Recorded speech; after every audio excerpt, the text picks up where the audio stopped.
Hi everyone, it's me Joseph Harwood, and today I'm sharing with you a little bit about the most amazing, the most fabulous Plim. Now Plim, Plim, is a brand that I actually reached out to because for many years now I have been working on content surrounding surgery and non-surgical procedures.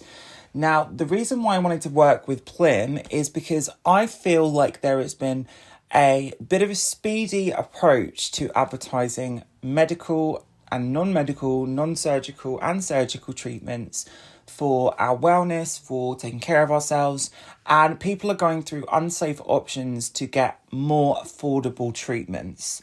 And the reason why I wanted to talk about this is because I have seen so many friends, especially within the trans community where we need access to this type of care to be ourselves.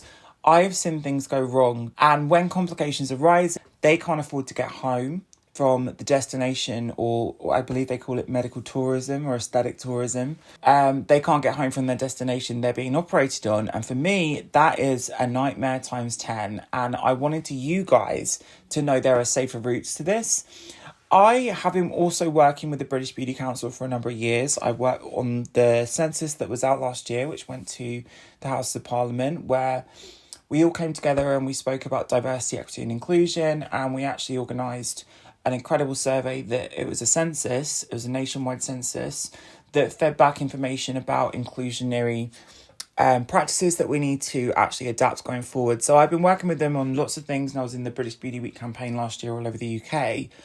But I also champion that we need to access safer wellness, safer aesthetic treatments. And this is something that I think that we need to talk about. We need to get very transparent about it, and we need to talk about the fact that everyone wants to take care of themselves in this era and culture, and we're using Zoom and looking at ourselves way more than we used to, and we're looking at all those nooks and crannies that we don't quite like. And I've been transparent for 15 years. I've been showing you everything I've had done. Really, what I wanted to share with you is we need to start talking about safety. Part of the assessment of risk is actually thinking about how we can afford the treatments. Now, I wasn't aware there were brands like Plim who offer you a safer and more affordable ability to get the surgical procedures you wanted to, or had a marketplace of incredible accredited practitioners. That I did not know there was something like this. And I thought this would really be a key component for me to talk about, because it's been so long I've been talking about this stuff online, and it's been like,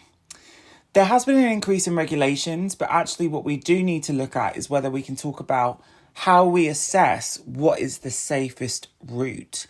And that doesn't just mean when you're going under local anaesthetic or general anaesthetic.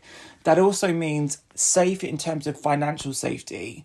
Is it safe to spend a third of the price going to a destination in a different country and then coming back with complications and having to spend 20 times what you would have paid for here fixing the issues? To me, and as part of the trans community, and all my fabulous best friends and family are trans, I think we need to be open about this. We need to start looking at routes to be more safe about this. So please check out Plim. I'm going to be doing a few more videos with them, which I'm so excited about, because they are something that I have been kind of like waiting to happen. There's been such a need for this within this industry, and I think, like, especially with the work I've been doing actually to champion that we need more regulations, we need more safer access routes to do what we want to do, and this is so important. So please check out Plim. I'll link below all their information. They also offer you different levels of credit. They offer you a marketplace. They have great customer service, and I just thought this was one to talk about now. So what I'll do is I'll continue this series, because we've got loads of surgery series content coming, and I hope you guys make decisions that are actually the best for you, because no one can advise anyone what to do, and no one can encourage you to have any kind of treatment. But for me, I wanted to get this treatment done, which I'll explain in my other video. And I have gradually over the years found what I wanted to do with my aesthetic and what I didn't, and the best and safest routes for me.